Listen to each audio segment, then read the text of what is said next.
Hello guys, welcome to my channel. It's Mansi Bhagat and you are watching study with unicorn. तो आज हम पढ़ने जा रहे हैं MSOE 004 का unit 9, typologies of city. So first of all मैं आपको ये कहना चाहूँगी कि आप टेलीग्राम चैनल जो है वो ज्वाइन करिए for the discussion. And second thing कि पैनिक मत होइएगा। आई नो योर आपके एग्ज़ाम्स हैं और आपको टेंशन है, तो आप प्लीज़ वो चीज़ मत करिए। एंड डिस्कशन के लिए जो है आपको मैं पीडीएफ्स अभी जो है मैं प्रोवाइड नहीं करवाऊँगी नोट्स के लिए, तो आपको यहीं से ही पढ़ना पड़ेगा for doubts and for discussion. आप टेलीग्राम ज्वाइन करो एंड वहाँ पे आपको एक वॉइस नोट्स करके आपको मिल जाएंगे। आपको जो भी डाउट्स हैं वो आप वहाँ पे पोस्ट करें और आपको वहाँ से डाउट क्लियरेंस हो जाएंगे। तो मैं कोशिश करती हूँ कि 24 आवर्स में बच्चा जब भी अपने जो डाउट्स हैं वो पोस्ट करता है तो मैं उसको उसी वक्त रिप्लाई करूँ, या थोड़ा अगर लेट भी हो जाए, बट मैं टोटली आपके डाउट्स जो हैं वो मैं क्लियर करती हूँ। इसलिए आपको एक टेलीग्राम ज्वाइन करना है, और प्लस अगर कोई इंस्टा पे है तो आप इंस्टा पे भी मेरे पेज को आप लाइक कर सकते हैं, फॉलो कर सकते हैं। Okay, so let's get started. Typologies of cities. इस चैप्टर में हम ये पढ़ेंगे कि सिटीज़ कैसे एमर्ज हुई और उसका मॉडर्न एंशिएंट टाइम से लेकर कंटेम्प्रेरी पीरियड तक उसका कैसा ग्रोथ रहा है सिटीज़ का, एंड उसके बाद क्या क्या टाइप्स की सिटीज़ जो हैं वो रही हैं, और सिटीज़ की क्या क्लासिफिकेशन रही है with the help of census. जो हम टाइम टू टाइम हम सेंसस निकालते हैं, डाटा निकालते हैं, उससे सिटीज़ में पॉपुलेशन पे क्या जो है डिफरेंसेस आए हैं, उसके बेसिस पे हमने कैसे सिटीज़ को कैरेक्टराइज किया है। ठीक है, एंड उसके बाद हम ये भी डिस्कस करेंगे कि क्या क्या हिस्टोरिकल ट्रेसेस रहे हैं सिटी के। ठीक है, जिससे हम जो टाइपोलॉजी है सिटीज़ की वो हम निकाल पाए। ओके, सो इस चैप्टर में हम सबसे पहले पढ़ेंगे सिटीज़ एंड टाउन्स, क्योंकि सिटीज़ का ही चैप्टर है। अर्बन सोशियोलॉजी की बात हो रही है, तो अर्बन एरिया में कौन सी चीज़ों को हम डिस्कस करते हैं, सिटीज़ एंड टाउन्स। तो सिटीज़ एंड टाउन्स की अगर हम बात करते हैं तो सबसे डोमिनेंट फीचर अगर लैंड का अर्थ में रहा है तो वो है सिटीज़ एंड टाउन। ओके, तो सिटीज़ एंड टाउन की अगर हम टाइपोलॉजी की बात करेंगे तो हम बेसिकली इसमें 3 सेंचुरीज़ की हम बात कर रहे हैं, मेन बेसिक, जहाँ पे हमें ज़्यादा इंडस्ट्रियलाइजेशन और मॉडर्नाइजेशन हमें दिखी है वो है 18th century, 19th century and the early 20th century. उसमें हम देखेंगे कि कैसे कि एक्सपेंशन हुआ है डिफरेंट डिफरेंट सिविलाइजेशंस का। ठीक है, और अगर हम सिटी एमर्जेंस एंड ग्रोथ की अगर हम बात करते हैं कि सिटी कैसे इमर्ज हुई और कैसे उसका ग्रोथ हुआ, तो सबसे पहले तो सिटीज़ किस चीज़ का रिजल्ट थी, एक रेवोल्यूशनरी चेंजेस का। जब भी अब देखो, विलेज से हम अर्बन सिटी की तरफ हम कब मूव करेंगे, जब हम वहाँ पे मॉडर्नाइजेशन लाएंगे, अपनी जो सहूलत है उसको हम एक मॉडर्नाइज करके हम, क्योंकि सिटी में एक्सपेक्टेशन यही होती है कि वहाँ पे हर एक चीज़ की फैसिलिटी प्रोवाइडेड हो। तो बेसिकली वो क्या है, एक रेवोल्यूशनरी चेंज कॉन्सिक्वेंस था किसका, विलेज का। तो बहुत सारे ऐसे सेवरल टाउन्स और सिटीज़ बने, और इसके लिए ये मेन प्लेस रही थी रूरल्स के लिए। ठीक है, जो किंग्स वगैरह थे उनके लिए और ट्रेड्समैन के लिए जो है सिटीज़ और टाउन हमेशा से ही एक इम्पॉर्टेंट प्लेस रही है। और वो कहीं ना कहीं आपको वहाँ पे टेम्पल्स जो है वहाँ पे बहुत मेजर रोल प्ले करते हैं। एक तरह से हम ये भी कह सकते हैं कि the basic foundation of the city was laid on temples. Okay, so क्योंकि उस टाइम पे किंग्स और रूलर्स थे वो अपने रिलीजन को लेकर काफ़ी ज़्यादा रिजिड थे। तो उस टाइम पे जो एंशियंट सिटीज़ की बात की जाए तो वहाँ पे टेम्पल्स, जहाँ पे अगर हमें पता करना है कि एंशियंट सिटीज़ में हमें एंशियंट सिटीज़ कहाँ पर मिलेंगी, तो हमारा बेसिकली पहला साइक यही जाएगा कि वहाँ पे एक मॉडर्न टाइप या यूनिक टाइप ऑफ स्ट्रक्चर रहेगा टेम्पल्स का। तो बेसिकली रिलीजन को लेके जो था वो काफ़ी ज़्यादा एक स्ट्रॉन्ग फाउंडेशन रहती थी सिटीज़ की। और दूसरा था कि जो मॉडर्न सिटीज़ थी वो हमेशा से ही एक well defined socio historical growth रही है, या ग्रोथ के प्रोसेस में रहा है। ठीक है, ये एक ओरिजिन ऑफ सिटीज़ जो था वो एक तरह का एक कॉलोनियल पीरियड का भी सबसे ज़्यादा एक a great deal of speculation रहा है। ठीक है, क्योंकि वहाँ पे सिटीज़ में ही उनको पैसा दिख जाता था, वहीं पे आपको पॉलिटिक्स मिल जाती थी, वहीं पे आपको ट्रेडिंग सेंटर्स मिल जाते थे, मतलब वो एक कैपिटल का अच्छा खासा हब था। ओके, तो जैसे ही इंडस्ट्रियलाइजेशन हुई, इंडस्ट्रियल रेवोल्यूशन आया, तो अंग्रेज़ भी इंडिया में कब आए थे? 18th सेंचुरी में। ठीक है, तो हुआ क्या था कि वहाँ पे साइंस एंड टेक्नोलॉजी जो था वो बहुत ज़्यादा हाई था। ठीक है, जल्दी से वो साइंस एंड टेक्नोलॉजी जो था एक तरह का बूम था, और जब भी कोई मार्केट में नई चीज़ आती है तो लोग उसकी तरफ ज़्यादा अट्रैक्ट होते हैं। तो उसी तरह ही वो साइंस एंड टेक्नोलॉजी की तरफ भी अट्रैक्ट हो रहा था, और वहाँ से काफ़ी ज़्यादा जो था कैपिटलिज्म जनरेट हो रहा था। एंड उससे क्या हो रहा था कि कॉलोनियल पीरियड के एक अर्बन सेंटर्स जो थे वो वहाँ पे बनना स्टार्ट हो गए थे। रॉ मटेरियल्स को वो कैसे कस्टमर और कैपिटलाइज प्रोडक्ट बना के बेच रहे थे, वो सारी चीज़ें जो है एक हमारे जहन में हैं, और वो चीज़ें हमने देखी भी हैं। ठीक है, फिर उसके बाद से जब इन्होंने देखा कि हाँ, यहाँ के रॉ मटेरियल्स जो है वो कैसे अंग्रेज़ों यहाँ से उठा के जो है वो बाहर लेकर जाते हैं, और वही चीज़ जो है आके बेचते हैं, तो वो एक तरह का ओल्ड अर्बन ट्रांसफॉर्मेशन जो था वो चीज़ देखने को हमें मिल रही थी। और ये कहीं न कहीं जो था वो growth of large scale industries and modern capitalism की तरफ ले जा रहा था। वहीं पे हमारे एक बहुत ही अच्छे फिलोसोफर है एडिना वेबर। ओके, तो एडिना वेबर ने बात की यहाँ पे। एडिना वेबर ने बोला कि सिटीज़ क्या हैं? सिटीज़ वो चीज़ हैं जो concentration of people into cities was a product of the economic forces which were becoming significant with the industrial revolution. ठीक है, which introduced changes as a steam power, mechanization and trade and commerce. और उसमें उन्होंने जो है एक political काज बताया कि सिटीज़ कैसे मर्ज होती हैं। उसमें उन्होंने ये बोला कि सिटीज़ जो हैं वो हमें फ्रीडम ऑफ ट्रेड प्रोवाइड करती हैं, और साथ ही साथ में इस चीज़ का प्रमोशन भी करते हैं। ठीक है, उसके बाद उन्होंने ये भी बोला कि हमें जो सिटीज़ हैं वो हमें एक फ्रीडम देती है माइग्रेशन का। ठीक है, एक लेजिस्लेशन हमें प्रोवाइड करती हैं for the promoting of freedom of migration. उसके बाद से उन्होंने बोला कि ये एक सेंट्रलाइज्ड एडमिनिस्ट्रेशन हमें देखने को मिलता है सिटीज़ में, with its location of persons in civic centres. और लास्ट में उन्होंने ये चीज़ बोला कि ये एक फ्री फॉर्म है किसका? लैंड टेन्योर का। ठीक है, कि क्या है? एक फ्री फॉर्म है लैंड ऑफ टेन्योर का। तो इन्होंने कुछ सोशल काजेस भी जो थे उन्होंने डिस्कस किए। उन्होंने ये चीज़ बोली कि हमें सिटीज़ को बनाने के लिए मेन उसके कॉज कौन से हैं? वो है एक एजुकेशन, वहाँ पे एजुकेशन अच्छी होगी, अम्यूज़मेंट अच्छे मिलेंगे, अच्छा स्टैंडर्ड ऑफ लिविंग होगा।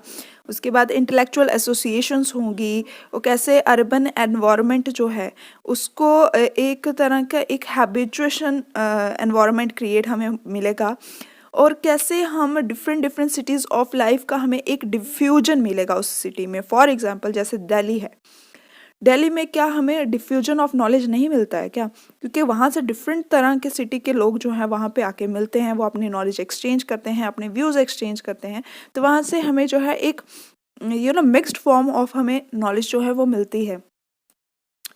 तो एंशिएंट इंडिया की अगर बात की जाए तो एंशिएंट इंडिया में कभी भी विलेज और टाउन को लेकर ज़्यादा कोई डिफरेंस हमें देखने को मिला नहीं है। ठीक है, और इसमें ये चीज़ था कि आपको ज़्यादा से ज़्यादा क्या मिलेगा इसमें? इसको आप ज़्यादा से ज़्यादा उस टाइम पे तो ये था कि हाँ जी पानी मिल जाए। ठीक है, हमें उस टाइम पे उनको बस ये था खाना मिल जाए, पानी मिल जाए टाइम पे, और हम बचे रहें।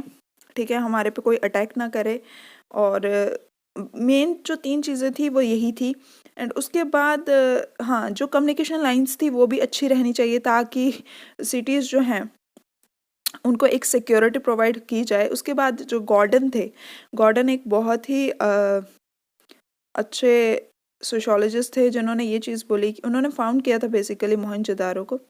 ठीक है, उनकी नज़र में फर्स्ट सिटी जो थी वो मोहनजोदारो थी, और 3 मिलियन बीसी में उन्होंने बोला कि सिविलाइजेशन जो थी वो स्टार्ट हो गई हुई थी।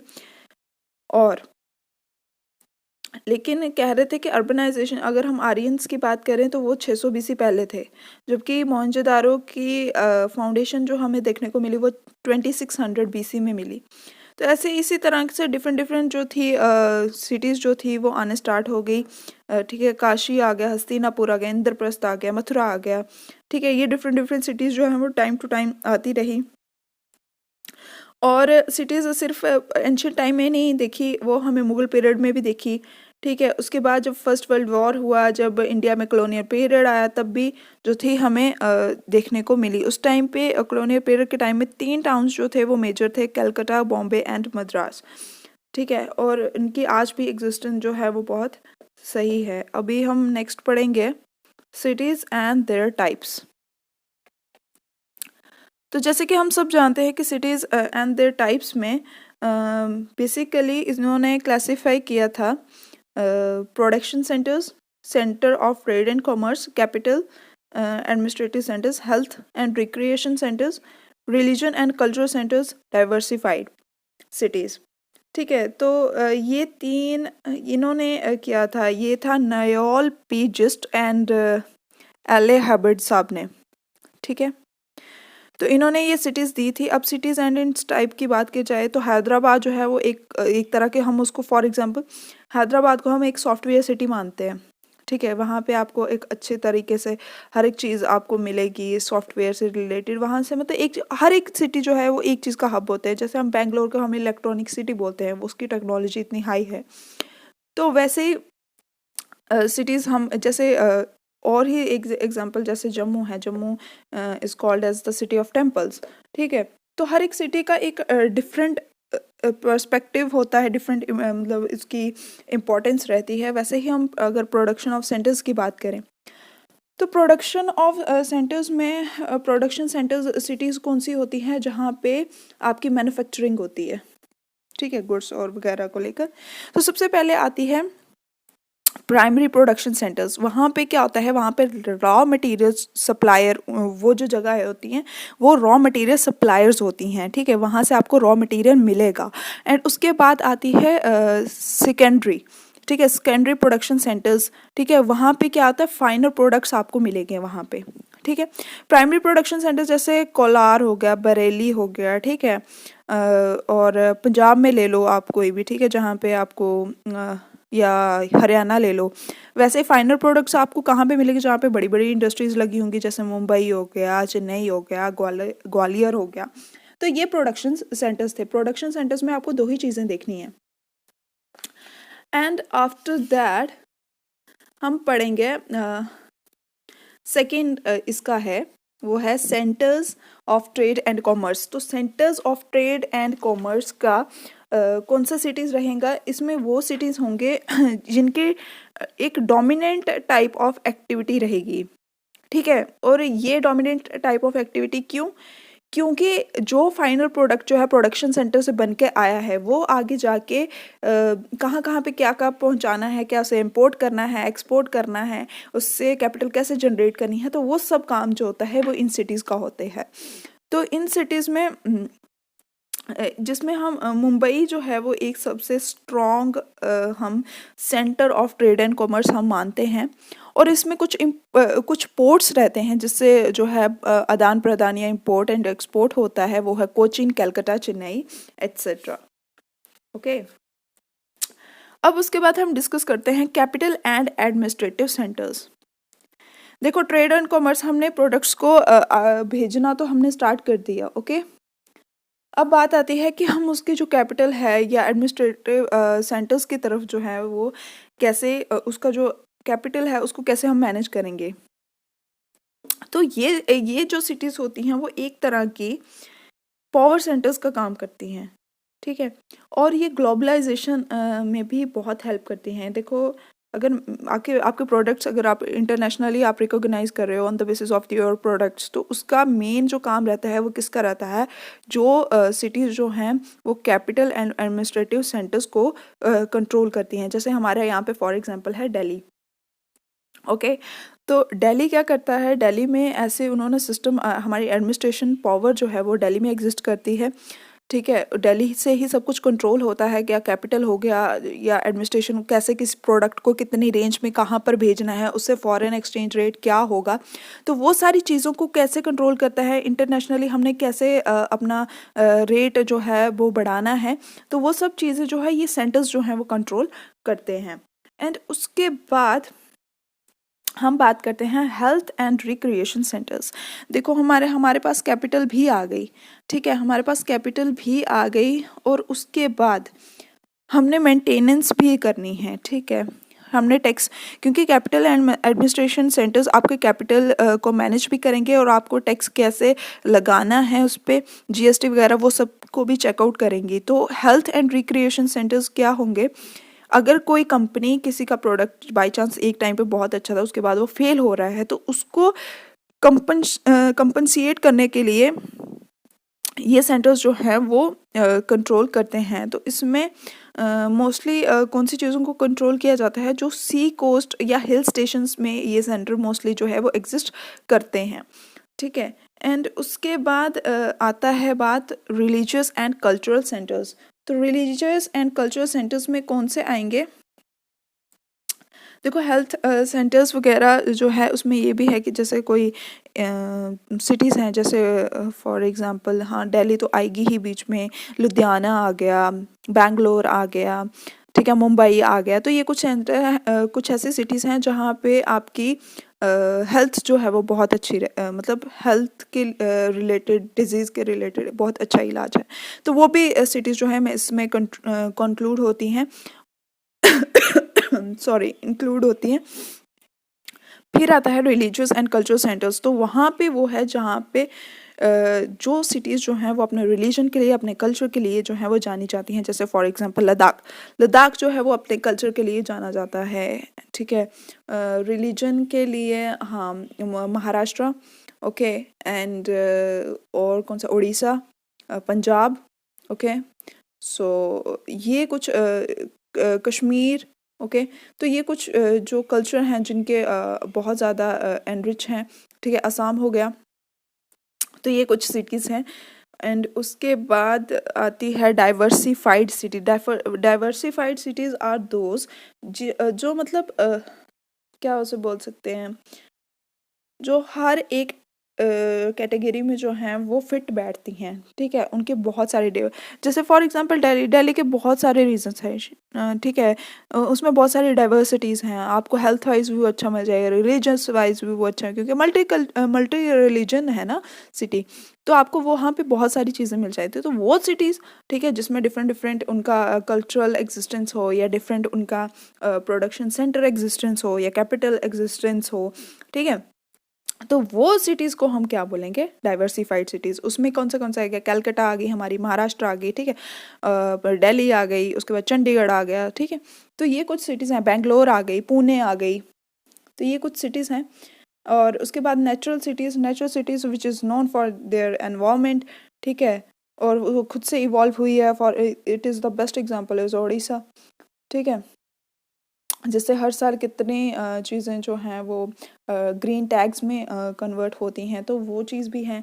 एंड उसके बाद एक तो आती है नेचुरल सिटीज़, एक आती है क्रिएटेड सिटीज़, जो खुद क्रिएट करवाई जाती हैं सिटीज़, ठीक है। जो अगर वहाँ पे कोई कहते हैं ना, हाँ जी यहाँ पे पहले ऐसे ही ख़राब चीज़ें होती थी, फॉरेस्ट होता था, तो आज देखो कितना सुंदर शहर बन गया। तो वो क्या होता है, वो है क्रिएटेड सिटीज़। जैसे Rourkela is in Orissa, Jamshedpur, okay, Bokaro. तो ये कुछ ऐसे सिटीज़ हैं जो वहाँ पर हैं। एंड उसके बाद हम बात करने वाले हैं यहाँ पे एंशिएंट सिटीज़ की। तो एंशिएंट सिटीज़ में हम ये एक रूलिंग सेंटर्स रहे हैं, ठीक है, आर्मी ओरिएंटेड रहे हैं। वहाँ पे वॉल्स होगी ताकि सिटी को स्ट्रॉन्ग फाउंडेशन के बाहर से कोई अटैक नहीं कर सके। उसकी अथॉरिटी मतलब अथॉरिटीज़ रहेंगी आर्मीज़ के साथ, वॉल्स होंगी, बड़ी बड़ी बिल्डिंग्स होंगी, वहाँ पे बहुत ज़्यादा वेपन्स होंगे, एक फेवरेबल क्लाइमेटिक कंडीशंस रही होंगी, ठीक है। तो एंशिएंट सिटी इन सब चीज़ों के ऊपर बेस रहती थी। उसके बाद आती है मेडिवल सिटीज़। मेडिवल सिटीज़ का मेन फाउंडेशन, उनका मेन रीज़न कौन सा रहता था, वहाँ पे ट्रेडिंग सेंटर्स हमें मिलते थे, मोस्टली वो सिटीज़ जो थी वो प्रेजेंट होती थी सी शोर्स के ऊपर। उसके बाद उनके जो पॉलिटिक्स होती थी वो काफ़ी ज़्यादा ऑटोक्रेटिक होती थी। वहाँ पे अथॉरिटीज़ का बहुत ज़्यादा इन्फ्लुएंस रहता था पीपल के ऊपर, ठीक है। राजा को कुछ पता ही नहीं होता था, मिनिस्टर्स ही आपस में घपला कर जाते थे। एंड उसके बाद एक्सप्लॉयटेशन बहुत ज़्यादा होती थी, ऑपरेशन बहुत ज़्यादा होती थी, ठीक है। मतलब टैक्सेशन, लोगों का एक्सप्लॉयटेशन होना, ठीक है, टैक्सेशन बहुत ज़्यादा लगा देना। अगर आपने पीछे मेरे कुछ लेक्चर्स पढ़े हैं, एक जगह पे मैंने मॉडल्स पढ़ाए हैं, तो उसमें मैंने एक जगह डेथ टैक्स की बात की थी, ठीक है। तो उस तरह के टैक्स लगते थे। उसके बाद हायरार्की लेवल रहता था कि हाँ, मुंशीदार का बेटा मुंशी, किंग का बेटा किंग, तो वो सिस्टम भी रहता था। उसके बाद मॉडर्न सिटीज़ की जब बात आई तो मॉडर्न सिटीज़ एमर्ज हुई, ठीक है, कॉलोनियल पीरियड के टाइम पे। वहाँ पे हिट्रोजेनिटी आई, हिट्रो मीन्स डिफरेंट, जेनिटी मतलब डिफरेंट जनरेशंस, ठीक है। वहाँ पे एक लार्ज पॉपुलेशन आ गई, ठीक है, मॉडर्न सिटीज़ में। Different influence of which is the consequence of the science and technology, okay. And उसके बाद आता है सर्विस सेक्टर, ठीक है। वहाँ पे आपको सर्विस सेक्टर मिलेगा, डेमोक्रेसी भी मिलेगी, ठीक है। एंशियंट और मिडल में डेमोक्रेसी नहीं था, मॉडर्न में डेमोक्रेसी था। उसके बाद आपको कोई जगह जो है वो ये फैशन हब्स भी मिलेंगे, ठीक है। मतलब हर एक चीज़ जो है वो बहुत ही ज़्यादा एक एपिक लेवल पे आपको प्रेजेंट मिलेगी, लाइक हर एक चीज़ आपको वहाँ पे मिलेगी, ठीक है। बहुत सारी चीज़ों को ओवरकम करते हुए मॉडर्न सिटी जो है वो एग्जिस्ट जो है वो करती है। एंड उसके बाद अगर हम क्लासिफिकेशंस ऑफ टाउन्स और अर्बन सेंटर्स की हम बात करें, ठीक है, तो इसमें उन्होंने अर्बन एग्लोमेरेशंस, ये भी मैंने पढ़ा है, आपने अगर मेरे पिछले लेक्चर्स देखे हैं तो अर्बन एग्लोमेरेशन क्या होता है वो मैंने वहाँ पे बहुत अच्छे से एक्सप्लेन किया हुआ है। तो जो क्लास इन्होंने जो क्या किया था कि सेंसस वालों ने ये कैटेगरीज में जो है वो सिटीज़ को डिवाइड किया हुआ था कि इतने लोगों के लोग क्या कहलाएंगे। उसमें उन्होंने क्लास 1 में जो था वो 1 लाख से ज़्यादा लोग जो होंगे वो क्लास 1 में आएगा। फिर उसके बाद 50,000 टू 1 लाख क्लास 2 में आएगा। क्लास 3 में जो है वो 20,000 टू 50,000 एंड क्लास 4th में 10,000 टू 20,000 एंड क्लास 5th में 5,000 टू 10,000 एंड क्लास 6 में लेस देन 5,000 पॉपुलेशन। तो इस तरह की वो कैटेगराइज करते थे चीज़ों को, और फिर देखते थे कि कहाँ पे सिटी जो है और या टाउन है वो कहाँ पे ग्रोथ कर रहा है, कहाँ पे लैग कर रहा है, ठीक है। कौन सी सिटीज़ जो हैं वो टोटली डिमोलिश हो गई हैं, वैनिश हो गई हैं। तो कौन सी किस तरीके की रूरल डेवलपमेंट हो रही है, क्या वो अच्छी रूरल डेवलपमेंट हो रही है या वो पैथेटिक हो रही है, ठीक है। तो उसके बाद आता है हिस्टोरिकल ट्रेसेस। हमने देखना है कि कैसे सिटीज़ के historical traces of cities type हमें मिलती हैं। तो सबसे पहले हम बात करते हैं फर्स्ट सिटीज़ की, ठीक है। द फर्स्ट सिटीज़, इसमें 5 है। First cities classical city, merchant, industrial and post industrial city, जो आज की है, ठीक है, ओके। आज की है और जो फ्यूचर में आने वाली होगी। तो इसमें फर्स्ट सिटीज़ जो का बेसिक ओरिजिनेशन जो था वो था एग्रीकल्चर रेवोल्यूशन से, ठीक है। जब कभी एग्रीकल्चर रेवोल्यूशन हुआ होगा तो तब से उन्होंने हाँ जी हम नया सिटी जो है वो बनाएंगे, विलेज से हमने नया सिटी बना दिया, ठीक है। ये चीज़ जो थी वो कब हमें दिखी, एक नियोलिथिक पीरियड के टाइम पे दिखी। उसकी जो मेन 2 थीम्स थी वो कौन सी थी, एक एग्रीकल्चर प्रोडक्शन, एक फूड सरप्लस, ठीक है। उनके दो ही कंडीशंस थी कि हमें एग्रीकल्चर प्रोडक्शन करना है, क्योंकि तब उससे पहले क्या भूखमरी हुई होगी, ठीक है, और लोगों के बीच आपस में जो है इक्वली चीज़ों को जो है वो हमने फूड जो है वो डिस्ट्रीब्यूट किया जाना चाहिए। एंड उसके बाद मेन फीचर जो था वो ये था कि लोकस ऑफ पावर रहेगी। Locus of power means locus means centre, ठीक है। वहाँ पे उस विलेज में या उस सिटी में जो है वो सेंटर में जो है वो पावर जो है एग्जिस्ट करेगी, ठीक है। उसके बाद उनका मेन फंक्शन क्या रहेगा, वहाँ से ट्रेड करना। ऑब्वियस सी बात है, एग्रीकल्चर की बात होगी है तो वो सिर्फ घर पे थोड़ा खाएंगे, पैसा भी तो कमाना है, तो उसके लिए जो है वो ट्रेड करेंगे। उसके बाद 2 फिलोसोफर्स आए थे, एक व्हिटले और एक मॉमफोर्ड, ठीक है। तो व्हिटले ने क्या बोला, उसने 7 एरियाज बताए, ठीक है, ऑफ प्राइमरी अर्बनाइजेशन। उसने 7 एरियाज खोजे थे जिसमें उसने प्राइमरी अर्बनाइजेशन दिखी उसको। Mesopotamia, Indus valley, Nile valley, ठीक है, नॉर्थ चाइना प्लेन, ठीक है, Mesoamerica, central Andes, south west Nigeria, ठीक है। तो ये कुछ इनको मिली थी 7 एरियाज। एंड उसके बाद तो इसमें क्या था कि जो प्राइमरी अर्बनाइजेशन थी, ठीक है, उसमें कुछ इंटरनल फोर्सेस इन्होंने देखी कि जो भी इनका एग्जिस्टेंस बन रहा है वो इंटरनल फोर्सेस, उनको बाहर से कोई नहीं फोर्स कर रहा, ठीक है, ये खुद से ही ओरिजिनेट हो रही हैं। तो ममफोर्ड का ये कहना था कि जो पहली अर्बन सेटलमेंट थी वो मेसोपोटामिया में हुई between the two reverse Euphrates and Tigris. देखो यूफ्रेट्स एंड टाइग्रिस का, ये दो ऐसी रिवर्स हैं जहाँ पे ह्यूमन सेटलमेंट का बहुत ही ज़्यादा इम्पोर्टेंस रहा है। अगर वो बोलते मतलब ऐसा माना जाता है कि एप्स जो थे, जब हमारी ये ह्यूमन सिविलाइजेशन बन रही थी, तो एप्स जो थे वो ये रिवर्स जो यूफ्रेट्स और टाइग्रिस से पास होकर जो है वो मतलब वहाँ से यूरोप वगैरह पास करते हुए, हिमालय से होते हुए हमारे इंडिया में जो एप्स वगैरह जो भी आज हम ह्यूमंस हैं वो वैसे आए, ठीक है। तो फर्स्ट ह्यूमन सेटलमेंट भी अगर हम देखने को मिले तो हमें यहाँ पे मिली, ठीक है, टाइग्रिस एंड यूफ्रेट्स में। एंड उसके बाद उन्होंने बोला कि यहाँ पे वॉल्स का जो था वो बहुत ही ज़्यादा इंपॉर्टेंस रहती थी लोगों के, ठीक है, वॉल्स को लेकर वो काफ़ी ज़्यादा लोग प्रोटेक्टेड रहते थे, ठीक है। आपको मतलब जो रूलिंग क्लास होगी, ठीक है, वहाँ पे हर एक चीज़, मतलब रिलीजन का बहुत ज़्यादा रोल था। मैंने पहले बता दिया कि टेम्पल्स वगैरह वहाँ पे होते थे, टेम्पल्स और रिलीजन को लेकर काफ़ी ज़्यादा लोग सेंसिटिव भी होते थे, ठीक है। और कहीं ना कहीं ये रिलीजन जो था वो एक बेसिक फाउंडेशन भी था किसका, अर्बन सोसाइटी का उस टाइम पे, ठीक है।